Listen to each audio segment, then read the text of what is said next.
Hi everyone, today I'm going to be going through one of the tags that I've seen floating around, which is the top 10 books that you've read. So I've got mine here. There's quite a range of genres, but I'm just going to go with it because they are the best books that I have read.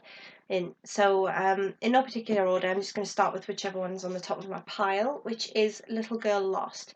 And this is by Barbie, is it Probert-Wright? I'm not sure how to say it.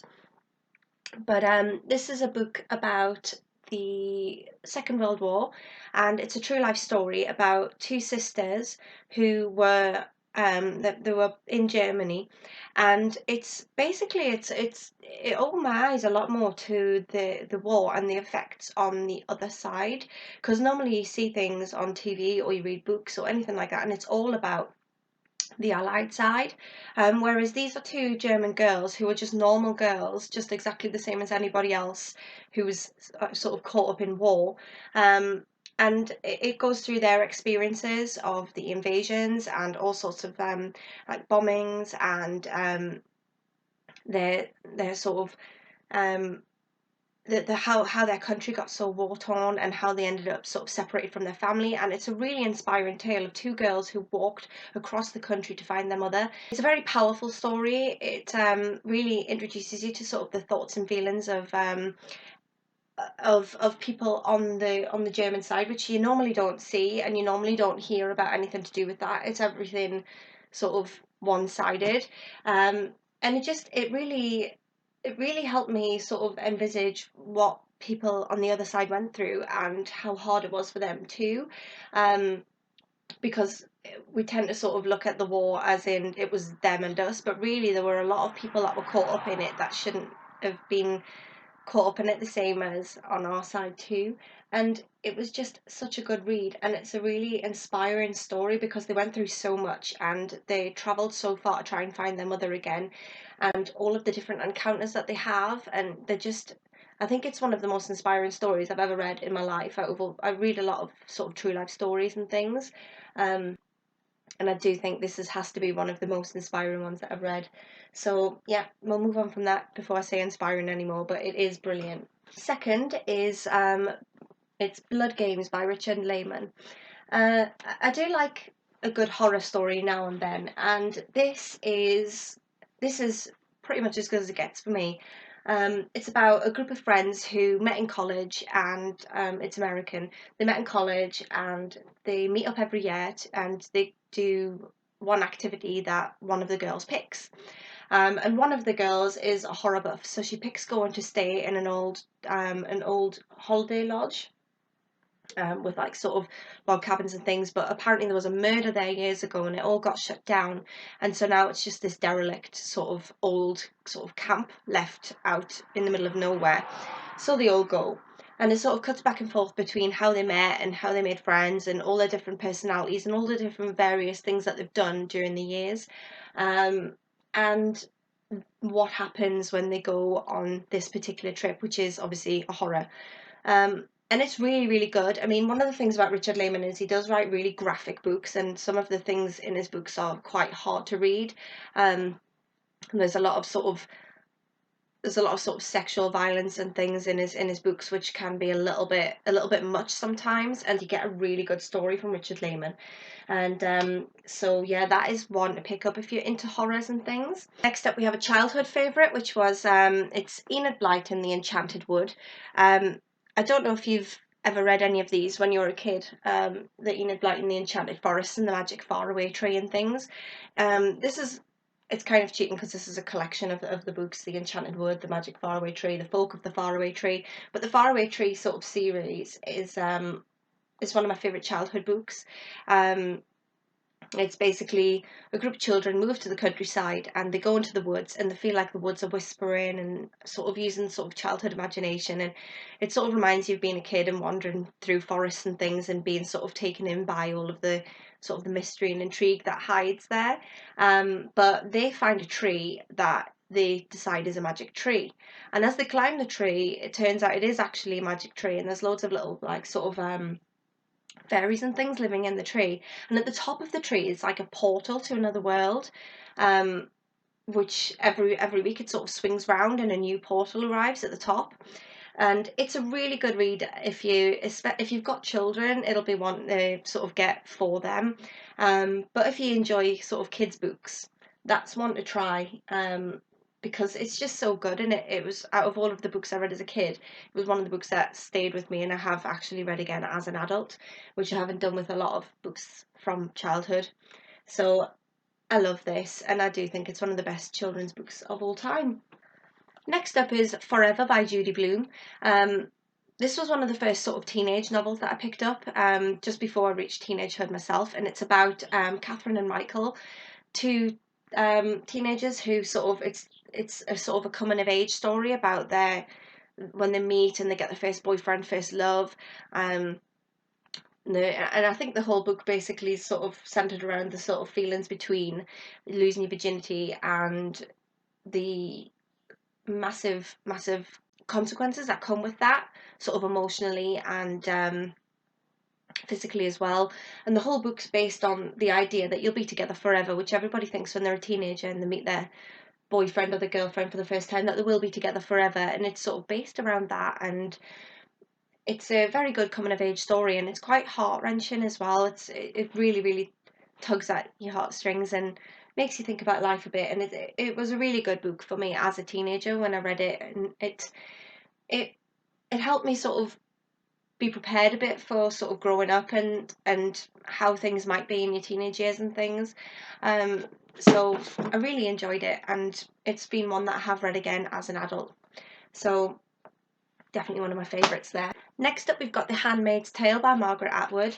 This is a futuristic novel set in a sort of a totalitarian government has taken over the United States, and it has sectioned women off into different areas. So based on what they decide for you is where you go, and you have to wear different cloaks, and they change your name. So there's camps where women go where they are past fertility, so they're counted as useless, so they're basically put into a sort of a concentration camp and forgot about. There are also women that are chosen to be prostitutes, and they have to work as the prostitutes for the commanders. There are other women that are assigned to different commanders to produce children for him, so they've got to be of childbearing age and they have to be not infertile. And they have to wear the red cloaks, and that is the character in this book. She's called Offred. Which isn't her real name, but it's assigned to her by the government, and that's what she's got to do. And it's a really scary look at what could happen, because it's not too far-fetched for it to actually happen. And it cuts back to a real life before the government took over. And it's one of those stories that's just, it's scary because it could happen. Like, you feel like this really could be documenting a terrible point in history, but it is a futuristic novel. But it's just one of the best futuristic novels I've ever read in my life. There was a movie made of this, which was all right. It was quite a good movie, but the book is way better. So if you're gonna watch one or the other, definitely go for the book, because the movie misses out quite a lot, and it's just not quite how I pictured it in my head. It's definitely one to pick up if you like that sort of genre. I think it's put down as sort of a science fiction book, which I've never read anything science fiction. I'm really not into that sort of thing, but this was one of the books that sort of made me change my mind about the whole genre. Next up, we have Heaven by Virginia Andrews.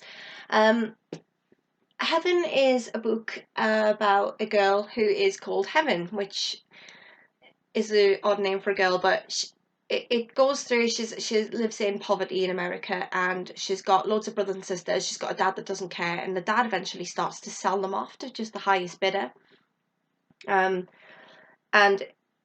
she's very close with one of her brothers, and then they all get sold off to different people in the village or around. But for some reason, the dad's always hated Heaven, and so he sells her to a particularly cruel woman.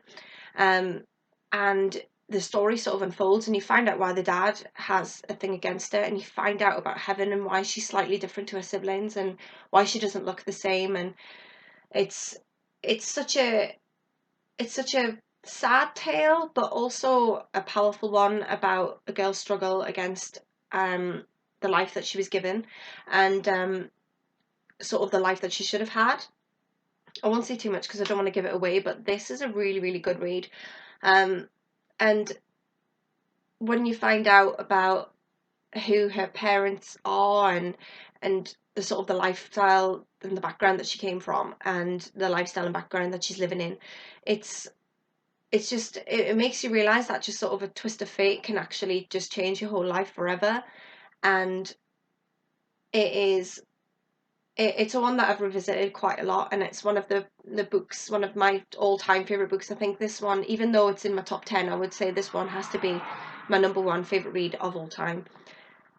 So it's worth a try. If you haven't read anything by Virginia Andrews, Heaven's really good, and so is Flowers in the Attic. That's another really good one if you're looking up things from Virginia Andrews, because I don't think she's that well known in the UK. She is sort of a lot more big in America, but I really like this book, and it's one that I will reread over and over again. Next up, I've got Philip Larkin's collective poems. Um, Philip Larkin I was introduced to as an A-level student when I was doing English literature, and I'd never been into poetry before, but there's something about Philip Larkin's poems and the sort of the dark nature behind them, and the fact that he's really quite critical of the world, that I did enjoy reading them. There's a lot of contempt for sort of the modern world and the materialism that everybody has, and sort of the fast-paced building and throwing away, and just the way life is moving so quickly. And he romanticizes the countryside, and he romanticizes simpler age, and he just, there's just something about him which is really dry, and it's quite hard to wrap your mind around him if you're not familiar with that sort of mindset. But I do enjoy sort of dry sense of humor, and I do like things that aren't all fluffy and airy-fairy and nice all the time. And there's something about Philip Larkin where he's just so blunt and to the point, and I really, really enjoyed this, his collection of poems. So I bought it myself after I'd left school, and I've read through the book a fair few times, and there are a few poems that really speak to me as an individual, but there's just something about him that I love. So that's Philip Larkin's collective poems. Next up, we've got Gone Girl by Gillian Flynn, and I know this is quite a recent addition to my book collection, and I have only read it the once. But it is the type of book where you just want to turn each page and you just have to read it. You sort of power reading through because you just need to know what's going to happen next. It's really fast paced because you just can't. For me personally, I just couldn't get enough of it. I was just going through it, and I read it in record time for me. And I know that this is going to be one of the books that I will read again. It was just so good. Like, everything about it just really drew me in, and I loved it. But I won't go too much into it because I know that it has been mentioned everywhere by everyone at the minute, but if you haven't read it, you need to. Next up, we've got Kathy's Story. This is another true life story, but what I found so interesting about this one is it opened up a whole sort of path of knowledge that I didn't in a world that I didn't know existed, which is the Magdalen laundries that were in Ireland, where people were sort of sent and they never got out. It was like a prison, but for stupid things. Like, for example, if you got raped, you were sent to these Magdalen laundries, and you might never come out again. You sort of became effectively owned by the state. And the fact that it's true life really scared me, because I did not know that these places existed, and it's just so far removed from everything that I thought was true. I didn't know that there was such places as the Magdalen laundries. I didn't know that you could lose your freedom up until, I think, the last laundry closed in 1993. I might be wrong, don't hold me to that, but I'm sure the last laundry in Ireland closed in 1993, and all these women were still owned by the state from this point. And it was things like people that were deemed a bit mentally unstable were sent there. People who had children out of wedlock were sent there. Rape victims, abuse victims, people who spoke out against abuse, they were all sent to these laundries. And this is the tale of one girl who suffered loads of horrible abuse, and ended up in this place. And it's just, it really opened my eyes to the world, because I hadn't heard of this before. I hadn't heard of these places before, and I have gone on to read a bit more about the Magdalen laundries, and I did watch a movie about it, and it was horrific. So this is a real eye opener of a book. So if you're looking into find out more about the evil that men do, basically, try Kathy's Story by Kathy or Byrne or Byrne. I'm not quite sure how you say her name, but it's definitely worth a read. And so the last one in my pile is it's called How to Make Love Like a Pornstar by Jenna Jameson. This is not a book telling you how to make love like a porn star. This is basically Jenna Jameson's autobiography, and if you don't know who Jenna Jameson is, she's a massive porn star, which it doesn't seem like the sort of book I would have read. It really doesn't, but it was bought for me. Why, I'm not sure, but it was.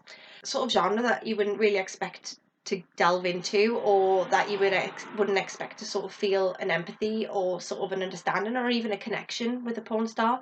But it goes through all of her struggles and things to the where she was gang raped as a teenager and left on the side of the road to die.